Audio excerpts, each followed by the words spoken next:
मैं बहुत ही शुक्रगुजार हूँ पेरेंट्स का कि वो यहाँ आए और भरोसा कीजिए मुझ पे कि कम से कम 2-3 बार मेरी आंखें नम हो गई जब यहाँ पे पेरेंट चढ़े। उसके बाद बच्चे को एप्रिन लगाया और उसके बाद स्टैटो लगाया और मैं उस टाइम उनके बाप और माँ या भाई की आंखों में देख रहा और वो आंखें बहुत कुछ बोल रही। मैं इनको बोलता हूँ क्योंकि ये सारे बच्चे हैं, जवान बच्चे हैं, इंशाल्लाह इनका कैरियर बहुत आगे है, इनको बहुत चीज़ें अभी करनी है। मगर इनको मैं यही बोल रहा हूँ कि उन आंखों में देखना, जब आपके मामा या आपके पापा ने आपको एप्रिन लगाया या स्टैटो लगाया, मैं आपके मामा और पापा की आंखों को बहुत माइन्यूटली देख रहा था। तो वो ये कह रहे थे आंखें कि आपने वो सपने पूरे किए जो हम चाहते थे। मगर उसके बाद अब इसका दूसरा पहलू ये है, क्या आप अब अपने माँ बाप के साथ वो वफा करोगे जो आपके माँ बाप ने आपके साथ किया? क्योंकि एक टाइम आएगा कि आपके माँ बाप बराबर छोटे बच्चे बन जाए। क्योंकि जब मैं अपनी माँ को देखता हूँ मुझे लगता है कि मेरी एक छोटी बच्ची बराबर एक बच्चे की तरह बिहेव करती, छोटी छोटी बातों पे रूठती, छोटी छोटी चीजों को दिल पे लेती। तो इसीलिए मैं अपने बच्चों को कहता हूँ, इनको कभी नहीं भूल, चाहे किसी भी ऊंचाई पे पहुंचो, किसी भी मुकाम पे पहुंचो, बड़े बड़े डॉक्टर्स बनो, बड़े बड़े ऑफिसर्स बनो, इनको कभी नहीं भूल। नो डाउट इनमें कुछ ऐसे लोग हैं जो अनपढ़, क्योंकि फिर कभी कभी बच्चा क्या कहता है, जब वो पढ़ा लिखा होता है फिर वो माँ बाप को कहता है चुप करो, आप अनपढ़ हो, आपको कुछ नहीं पता है, आपको दुनिया के तौर तरीके पता नहीं। यही तो वो है ना जिन्होंने आपको इस दुनिया में लाया। तो अब यही आपसे सीखेंगे दुनिया के तौर तरीके, वो सवाल ही नहीं पैदा होते। तो अल्लाह के बाद अगर कोई आपको इस दुनिया में कोई चीज मिला है, कोई गिफ्ट मिला है, पैगंबर सल्लल्लाहु अलैहि वसल्लम के बाद वो ये सामने बैठे। और जब मैं अपनी माँ को देखता हूँ मुझे लगता है कि दुनिया में मुझे सबसे बड़ा गिफ्ट है ये माँ है। तो जो मेरे सामने बैठी, मेरे सामने दुनिया खड़ी होती है जब माँ और बाप पीछे खड़ा होता है। बाप को खो चुका हूँ और माँ जिंदा है और मुझे पूरा यकीन है कि जब मैं सवेरे निकलता हूँ, जब वो हाथ उठाती है, फिर मुझे मौत के सिवा और कोई नहीं हरा सकता। और मरते मरते जब कब्र में जाएंगे, कब्र भी कहनी चाहिए आइए आपका इंतजार है, तो कुछ तो करके ही जाए। तो कब्र कहनी चाहिए आपका इंतजार है, जल्दी जल्दी आए। तो इससे बेटा आपने इल्म हासिल किया, आपने पढ़ा, माशाल्लाह आगे जाके आप बड़े बड़े डॉक्टर्स बनोगे। अपने वजूद को कभी नहीं बेटा उसको याद रखो, अपने माँ बाप को याद रखो। जिस मिट्टी से आए हो उस मिट्टी का बराबर एहसास होता है जहाँ से आए। ठीक है, बस एक टीचर आपको यही सब कुछ कह सकता, और तो मैं कुछ नहीं कह सकता। मेरी आदत है कि जब मैं क्लास में होता हूँ मैं माँ बाप के बारे में कम से कम हर दिन 5-10 मिनट तो बोलता ही रहता हूँ। मगर एक चीज मुझे पता है कि जो माँ बाप का हुआ वो खुदा का हुआ, जो खुदा का हुआ वो रसूल सल्लल्लाहु अलैहि वसल्लम का हुआ, और जो इन तीनों का हुआ दुनिया उसकी हुई, आखिरत उसकी।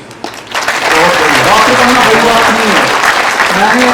मैंने बेटा मैं बार बार बच्चों को कहता हूँ, मैं सोमवारी तुमसे पढ़ावा, मैं कुछ बच्चे बना डॉक्टर, मैं कुछ IAS करा, KS करा। स्टूडेंट जो मेरे थे बड़ी बड़ी यूनिवर्सिटीज में, बड़े बड़े कॉलेजेस में पढ़ाते, मगर बेटा मैंने इंसान किसी को दे, किसी को दे, हर किसी को इंसान नहीं पाया। इसलिए मेहरबानी करके इंसान पहले बनो, ठीक है? अच्छे डॉक्टर भी बनना और अच्छा इंसान। अल्लाह ब्लेस ऑल ऑफ यू। आपके माँ बाप बेटा आप पे फख्र होना चाहिए। वो आपकी जो काम होंगे वो आपके माँ बाप के लिए बेटा आसाइश बनने चाहिए, इस दुनिया में भी और आखिरत में भी। पहले खुदा के हवाले, love all of you and बेटा फख्र है आप पे कि आपने बेटा वो एग्जाम क्वालिफाई किया जिसके हम इंतजार कर रहे थे। आज हमारा यहाँ पे नीट जो सेलिब्रेशन प्रोग्राम था, जो हमारे नीट बच्चे सिलेक्ट हुए थे उनका आज हमारे यहाँ पे सेलिब्रेशन प्रोग्राम था। तो इसमें सर कम से कम हमारे 126 बच्चे जो है वो सिलेक्ट हो गए। मौसम बहुत ख़राब था मगर उसके बावजूद भी बच्चे आगे, उनके पेरेंट्स भी साथ थे। और इसमें एक यूनिक नेचर इस साल ये था कि इनका जो एप्रिन सेरेमनी थी और ये स्टैथो सेरेमनी थी वो हमने पेरेंट्स से ही करवाए। और इस सिलसिले में जो मैंने देखा उस टाइम बहुत सारे पेरेंट्स सेंटिमेंटल हो गए जब अपने बच्चों को स्टैथो दे रहे थे या एप्रिन लगा रहे थे। तो गर्ज ये कि बहुत खुशी का मंज़र था और ये फ़ख्र का मंज़र था स्काई फैमिली के लिए और उन पेरेंट्स के लिए जिनके बच्चे सिलेक्ट। देखिए एक्चुअली जो रिनीट होना था ये बदकिस्मती, ऐसा नहीं होना चाहिए था क्योंकि एग्ज़ाम ये इतना स्टैंडर्ड का है और अगर इस एग्ज़ाम में भी पेपर्स लीक हो जाएंगे तो ये बदकिस्मती कहेगी। اور پھر بھی جب بچہ نیٹ دے رہا تھا اس کے بعد اس نے پیپر اچھا کیا تھا, پھر اچانک ایک ہفتے کے بعد ری نیٹ کا اناؤنسمنٹ ہوا, تو جو بچے سلیکٹڈ تھے اسپیشلی وہ بہت زیادہ ڈس اپوائنٹڈ تھے, وہ بہت زیادہ ڈپریشن میں چلے گئے. تو پھر ہم نے کیا کیا کہ جو بچے آلریڈی ہمارے اس ایگزام میں اچھا پیپر جنہوں نے کیا تھا, ہم نے ان کو بلایا, ان کے ساتھ بات کی. تو بہت سارے بچے اس ٹائم ایسا کہہ رہے تھے کہ سر اب ہمارے لیے پریپریشن کرنا بہت مشکل ہے. ایون ایک بچے نے کہا کہ سر میری جتنے بھی کتابیں وہ میں نے ڈسٹریبیوٹ کی, جتنے بھی نوٹس میرے تھے وہ میں نے ڈسٹریبیوٹ کیے, کیونکہ اس کے 642 مارکس آ رہے تھے تو شور شارٹ سلیکشن تھی.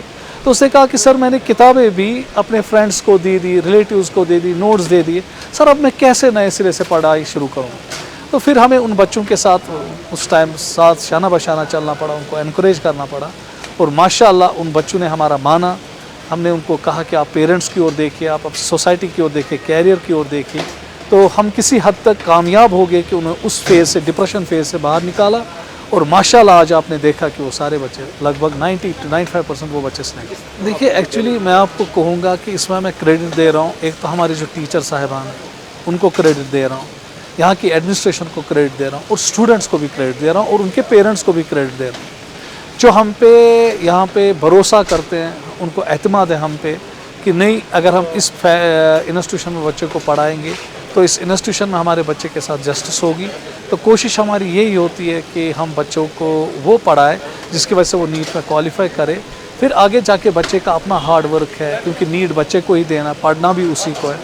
تو میں کہوں گا کہ یہ ڈبل وے ٹریفک ہے, اس میں بچہ بھی ریسپانسو ہونا چاہیے اور انسٹیٹیوشن بھی بہت زیادہ ریسپانسو ہونا چاہیے. دیکھیے میں آپ کو بولوں گا کہ جو یہ ایگزام ہے یہ گیم آف کمٹمنٹس ہے, ڈیڈیکیشن ہے اور اسمارٹ ورک. تو میں بچوں کو یہی سجیشن کروں گا جو اب 2027 میں نیٹ میں جانے والے ہیں کہ بس آپ کمیٹیڈ رہیے, ڈیڈیکیٹڈ رہیے, اسمارٹ ورک کیجیے. اس ایگزام کو پاس کرنے کے لیے آپ کو بہت زیادہ کمٹمنٹس کی ضرورت پڑتی ہے. بس کمیٹیڈ رہیے, انشاءاللہ آپ کی بھی سلیکشن اگلے سال ہوگی.